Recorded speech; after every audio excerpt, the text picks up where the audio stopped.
अस्सलाम वालेकुम, मैं हूं मरियम नवाज़ और आज तारीख है 13 दिसंबर 2024। सिविलियंस के फ़ौजी अदालतों में ट्रायल से मुतालिक अदालत उज़्मा ने आज एक बड़ा फैसला कर दिया है।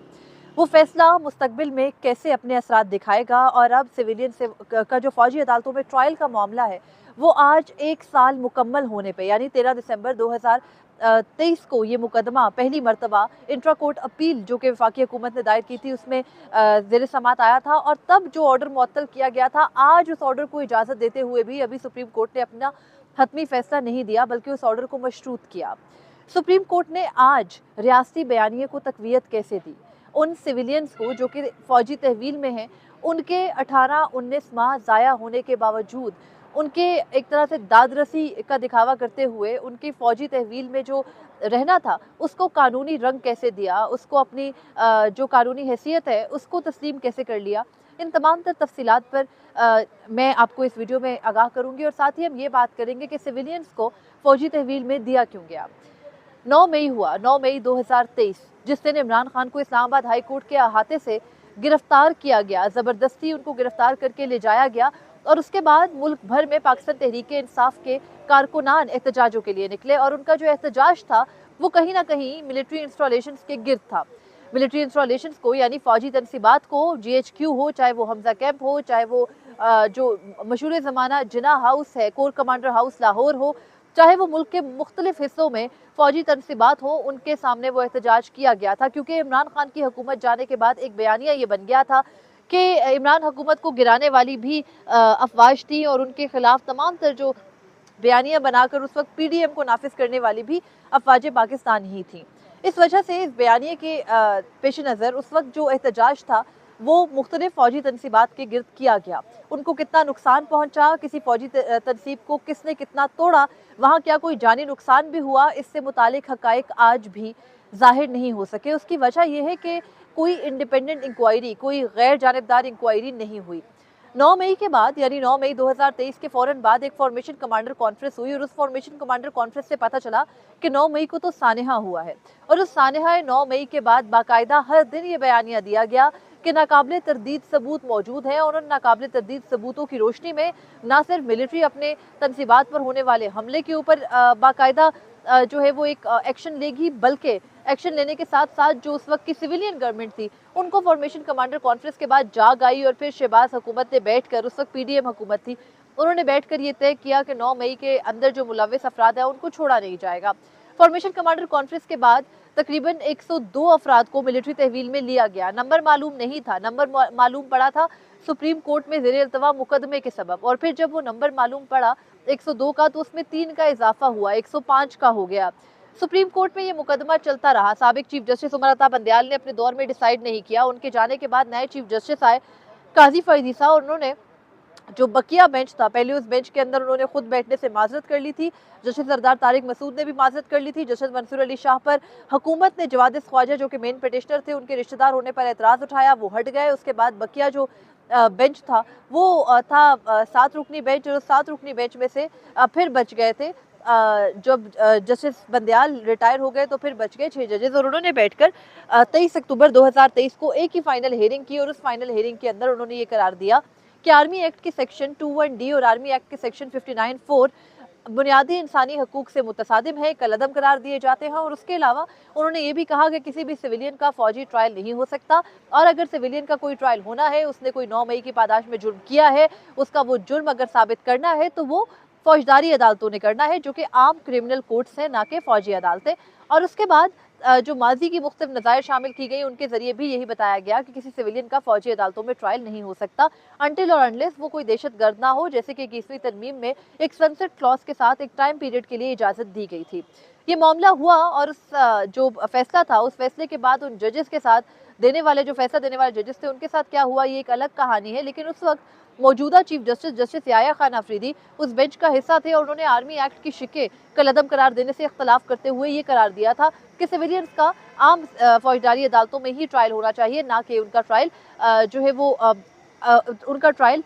मिलिट्री कोर्ट्स में हो। उसके बाद वफाकी हुकूमत की जानिब से और तमाम सूबाई हुकूमतों की जानिब से और शोहदा फोरम की जानिब से और वजारत दिफा की जानिब से और वजारत कानून की जानिब से यानी मुतअद्दिद 9 से 10 बल्कि ज़्यादा दरख्वास्तें थी जो कि अपील में इंट्रा कोर्ट अपील जो कि प्रैक्टिस एंड प्रोसीजर के बाद दस्तयाब थी उसके तहत दायर कर दी गई। और इंट्रा कोर्ट अपीलों पर पहली मरतबा जस्टिस सरदार तारिक मसूद की सरबराही में 6 रुकनी बेंच बनाकर 13 दिसंबर 2023 को समाअत की गई। आज एक साल मुकम्मल हो गया, लेकिन पिछले साल इस दिन उस बेंच ने बैठकर ये कहा था, सबसे पहले जस्टिस सरदार तारिक के ऊपर एतराज किया गया कि आप मरकजी केस से अलग हो गए थे और आपने तो कहा था कि हाई कोर्ट्स में ये मुकदमा चलना चाहिए, तो आपको इस मुकदमे में नहीं बैठना चाहिए। उन्होंने कहा मैं नहीं उठता, कर लो जो करना है, ये वो इस किस्म के रिमार्क्स आए। और उसके बाद वफाकी हुकूमत की अपील पर जो सुप्रीम कोर्ट का फैसला था उसको मुअत्तल कर दिया गया। सुप्रीम कोर्ट का फैसला एक साल तक मुअत्तल रहा, लेकिन 28 मार्च 2024 को उस वक्त जब 85 अफराद का ये एलोकेट हुआ कि उनके जराइम संगीन है, लेकिन 20 अफराद के जराइम कुछ कम संगीन है, तो उनको सुप्रीम कोर्ट के ऑर्डर के बाद उनकी सजाएं मुकम्मल होने पर और कुछ रिमिशन ग्रांट करके छोड़ दिया गया था। उसके बाद सुप्रीम कोर्ट में ये समातें कुछ सुस्त रवि का शिकार हो गई। सुप्रीम कोर्ट में इससे पहले जो ये मुकदमा था इसकी 6 समातें हुई, लेकिन उसके बाद फिर सुप्रीम कोर्ट में मखसूस नशिस्तें और दीगर मुकदमात आ गए और फिर जो ये सिविलियंस का फौजी अदालतों में ट्रायल से मुतालिक मुकदमा है वो ज़ेर समात नहीं आ सका। सुप्रीम कोर्ट के अंदर एक आला आईनी बेंच बन गया और उस आला दिमागों पर मुश्तमिल आईनी बेंच ने सिविलियंस के फौजी अदालतों में ट्रायल से मुतालिक इस मुकदमे को पिछले हफ्ते समात के लिए मुकर्रर किया और फिर इस मुकदमे की समात डे टू डे बेसिस पे करने का कहा। इस हफ्ते इस मुकदमे की 3 समातें हुई। उन तीनों समातों के दौरान इस आईनी बेंच जिसमें 7 जजेस बैठे हैं, जस्टिस आयशा मलिक ना हिस्सा है ना हो सकती हैं क्योंकि उन्होंने मरकजी केस में इस मुकदमे का फैसला दिया था, तो उनको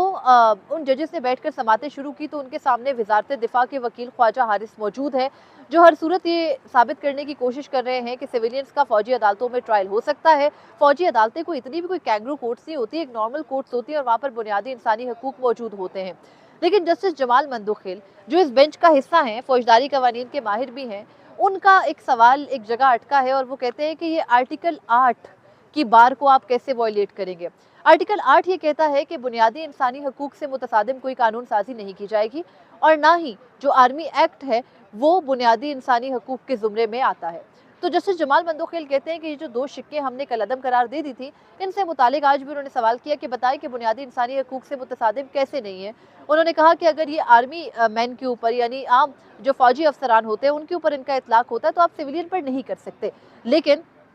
ख्वाजा हारिस साहब का कहना है कि सिविलियंस अगर किसी फौजी अफसर को जो है वो उसके काम में रखना डालने की कोशिश करें, उसके काम के अंदर रुकावट डालें, उसको बगावत पर उकसाएं, उसको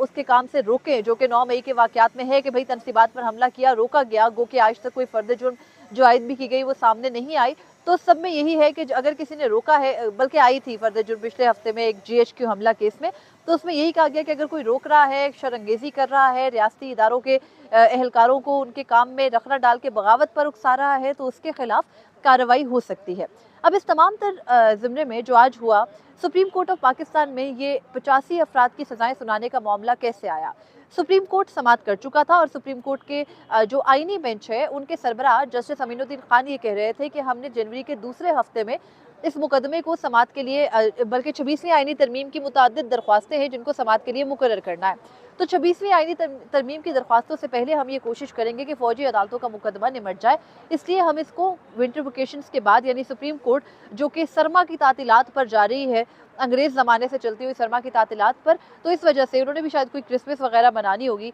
तो वो चले गए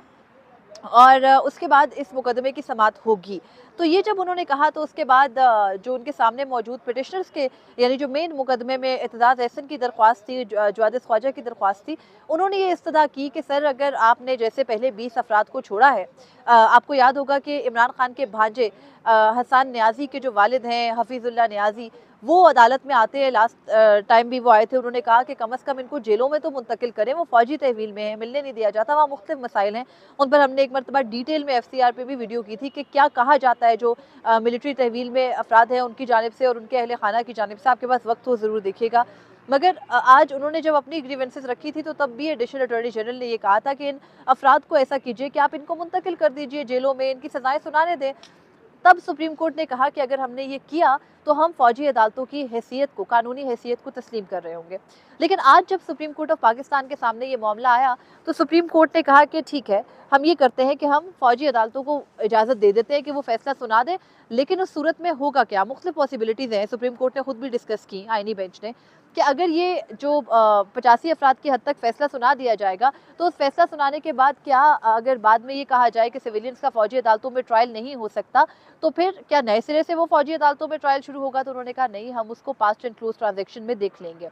उसके अलावा ये कहा गया कि हमारे हतमी फैसले से मशरूत होगा, यानी अगर हतमी फैसला कहता है कि इन अफराद का जो केस है वो फौजदारी अदालतों में चले और इन अदालतों में ना चले, तो फिर वो नहीं हो सकता। फिर दूसरा उन्होंने ये भी कहा कि जो ये पहले से 20 अफराद रिहा हैं, उनको उनकी रिहाई से मुतालिक बताया गया कि अभी तक कोई ऑर्डर्स नहीं दिए गए, किसी को नहीं मालूम कि मेरे ऊपर मुकदमा क्या था, मैं किस तरह से जो है वो मुझे सज़ा मिली और मेरी सज़ा की नोयत क्या है। तो उस पर भी सवाल हुआ, तो आज उन्होंने कहा कि रिकॉर्ड दिया जाएगा, बिल्कुल दिया जाएगा। रिकॉर्ड जिस शख्स की जो सज़ा है वो अप्लाई करे, जस्टिस अमीनुद्दीन खान कहते हैं, और ले लें। मगर सुप्रीम कोर्ट ने ये इजाज़त दे दी। इस इजाज़त के बाद अब इसका कुछ नतीजा यही अख़ज़ किया जा सकता है कि सुप्रीम कोर्ट का ये आईनी बेंच ये समझता है 1 साल के बाद बिलाखिर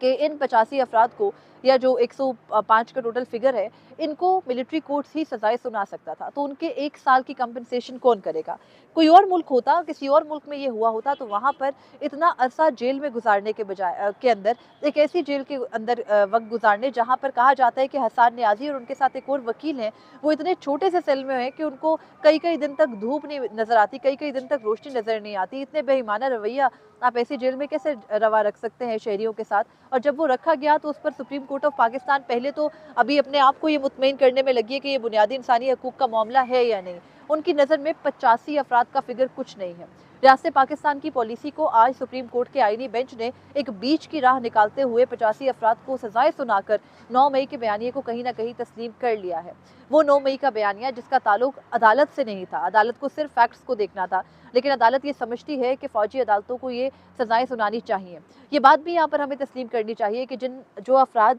फौजी तहवील में हैं, उनकी फैमिलीज़ बहुत सफ़र कर रही हैं। उनकी फैमिलीज़ को बाकायदा ये कहा जाता है कि आप अपने जो आपके ख़ानदान का जो फ़र्द है जो कि मिलिट्री तहवील में है, उसे कहो कि वो 9 मई को किसी के उकसाने पे, पीटीआई की लीडरशिप के उकसाने पर आया था। लेकिन जो अफराद अभी तक अंदर हैं वो डटे हुए हैं तो अंदर हैं, लेकिन उनकी फैमिलीज़ ये सब कुछ मज़ीद अफोर्ड नहीं कर पा रही, और इसी वजह से फैमिलीज़ के प्रेशर की वजह से भी आज जो तमाम तर वकला थे अदालत में मौजूद, उनमें से किसी ने भी इस बात से इख्तलाफ नहीं किया कि इन अफराद को सज़ाएँ सुनाई जाएँ। अब सुप्रीम कोर्ट ऑफ पाकिस्तान में ये मुकदमा कब ज़ेरे समात आता है, अब सुप्रीम कोर्ट इस पर क्या डिसाइड करता है? सुप्रीम कोर्ट यही कह सकता है ज़्यादा से ज़्यादा कि इन अफराद का जो है वो फ़ौजी ट्रायल नहीं होना चाहिए था, लेकिन अब चूँकि हो गया है तो अब हम क्या कर सकते हैं? तो आइंदा के लिए कोई किसी सिविलियन का फ़ौजी ट्रायल नहीं होगा, बल्कि फ़ौजदारी ही अदालतों में होगा, क्योंकि आज जस्टिस जमाल मंदोखिल ने कहा कि फ़ौजी तनसीबात पर हमले पर भी जो फ़ौजदारी कवानीन हैं या फ़ौजदारी अदालतें हैं वो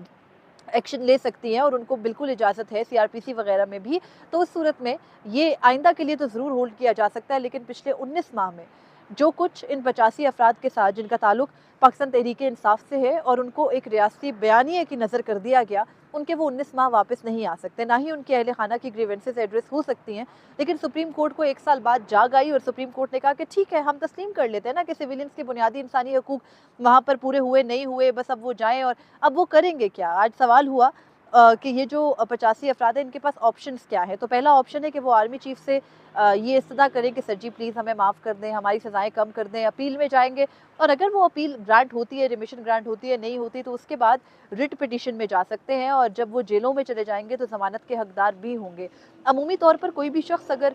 सज़ा याफ्ता भी हो और उसकी सज़ा हो चुकी हो, जैसे कि पिछले साल से अभी तक रोका गया था सज़ाएँ सुनाने से और कहा गया था कि तब भी ट्रायल मुकम्मल है, तो 1 साल से ट्रायल मुकम्मल होकर अगर सज़ाएँ सुना दी जाती तो ये अफराद इस वक्त ज़मानत पर होते। लेकिन सुप्रीम कोर्ट ना अपनी बेखबरी पर नादिम है, ना ही उन्हें इस चीज़ से कोई फ़र्क पड़ता है, और अब वो कह रहे हैं कि अगले साल यानी साल 2025 के जनवरी में वो इस मुकदमे को ख़त्म करने की कोशिश करेंगे। लेकिन अब जो वो कर चुके हैं, और इसमें अगर मुकदमा मज़ीद तवालत पकड़ता है तो वो यही कहेंगे कि देखिए 85 अफराद तो अब अंदर नहीं है, तो आप नहीं कुछ भी कर सकते। तो इस तरह से इस मुकदमे को मज़ीद तूल दी जा सकती है। फ़िलहाल सुप्रीम कोर्ट ऑफ पाकिस्तान ने इन 85 अफराद की हद तक बुनियादी इंसानी हकूक़ पर मिट्टी डालकर इस मुकदमे को ठप के रख दिया है। तो देखना है कि आइंदा होता क्या है। मुझे इजाज़त दीजिए। अल्लाह हाफ़िज़।